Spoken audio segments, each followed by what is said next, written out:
So here we are again at Gamescom 2014 for our coverage on Assassin's Creed. So this time we are with Gabe Graziani, senior community developer for Assassin's Creed. How are you? I'm very good. Thank you very much for having me.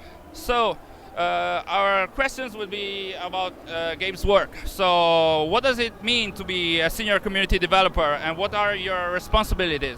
Okay, so as a senior community developer is a little bit unique of a title. At Ubisoft, a few years ago, we saw that we wanted to do community management and things like that, but we wanted to take it a little bit further and develop a deeper relationship with our fans, but then also to bring them closer to our developers. So we created the title Community Developer to serve as a bridge between our developers and the fans they make games for, to try and get that relationship a little bit closer. So that's basically my one true responsibility, is making sure that the developers hear the fans, and that the fans are familiar with the developers and hear all of the good things that they do in order to try and make them satisfied with the games. Very well. So which are your main challenges that you have to face? Well, so I'm not bragging, but which is always the best way to start off a humble brag. But the Assassin's Creed community is so big, and it's so diverse, that actually alone is one of the biggest challenges, just because there are so many people to talk to and satisfy and try to pay attention to. And that's why sites like yours are such a huge help, because it takes a load off of my shoulders.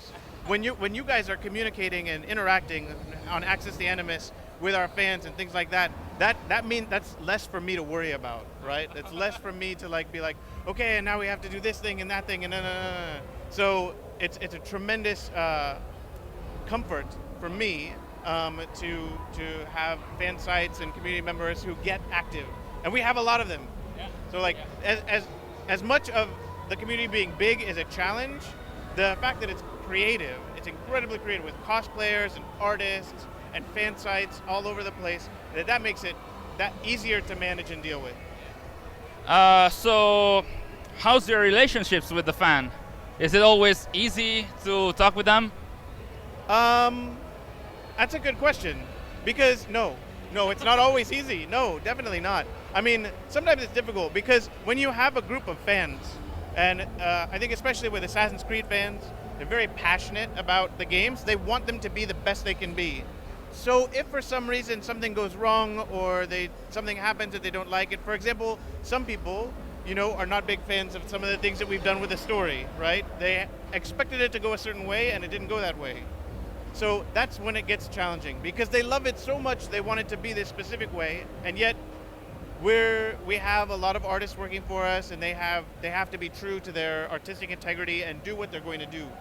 So in that regard, yeah, those things are challenging. When those things come into conflict, that's where I have a lot of work to do, because and sometimes it doesn't always work out, but sometimes it works out really well. I find in general, people, there's a reason that they gravitated to Assassin's Creed to begin with, because they like the story and they like the direction and they like the concept and the fantasy of being an assassin and playing that role, right?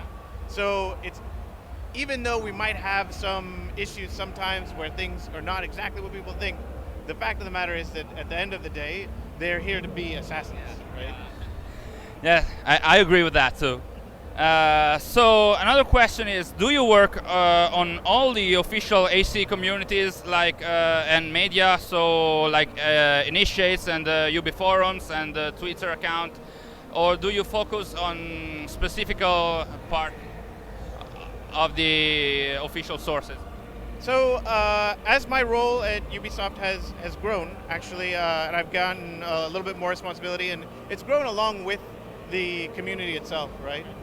So it started off, I spent a lot of time on Facebook and some time in the forums, things like that. But as it's grown, we've accumulated all of these very excellent community managers and community operatives, community developers, who are always helping out, and we keep in very close contact. Like for the forums, for example, now we have very talented forum managers. We have Shade and we have Black Widow, who manage our English forums. and I keep in very close contact with them, and of course the forum managers and the subsidiaries for all the different other languages. I keep in contact with them, but I let them manage their communities, right? The forums belong to them, right? So if they have questions, I'll answer them and facilitate getting them the information, but it's they who answer, right? Because they have to have the word.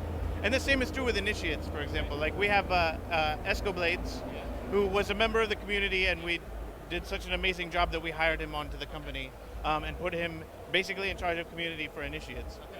So he and I talk all the time. He works in Montreal now. So we have a very close relationship. We've had a pretty close relationship for a while.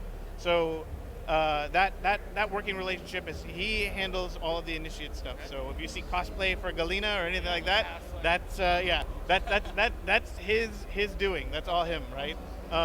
So yeah, and these days I don't focus on anything too particular. Although I have been doing a lot of Instagram lately. So some questions about your life in the studio.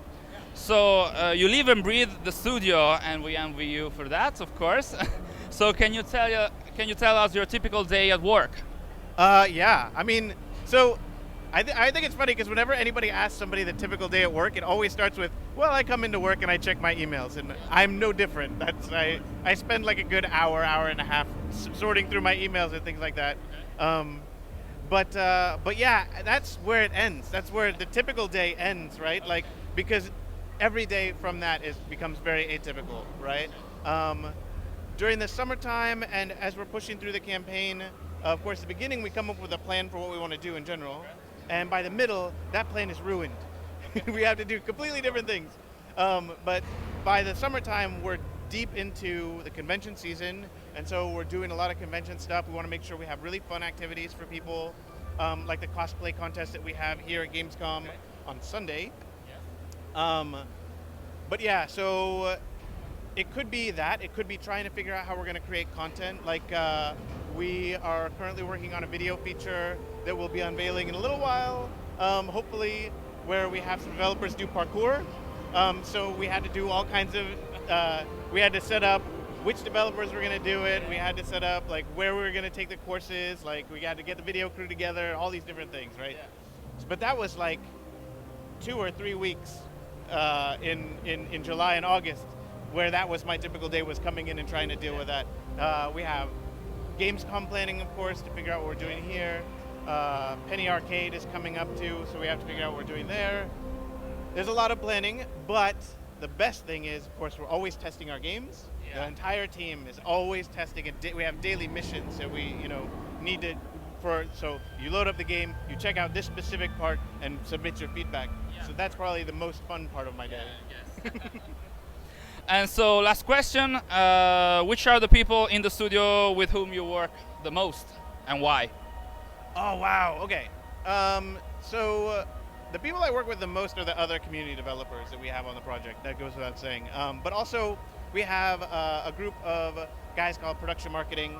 And they are basically responsible for creating all the assets that you see, so screenshots and trailers and things like that. Like, that's their primary focus. So I work very closely with them because if we want to use any sort of assets for the community, for example, cosplay turnarounds, right? Like, we have cosplayers who want to wear costumes, and the easiest way for them to do that is if we provide them with the T-pose of the character, and then turn them around, right? Okay. So you put them on a turn. It's very easy to generate, but we have to discuss it with production marketing so they can, find the artist and get time with the artist and then output the files and all that good stuff.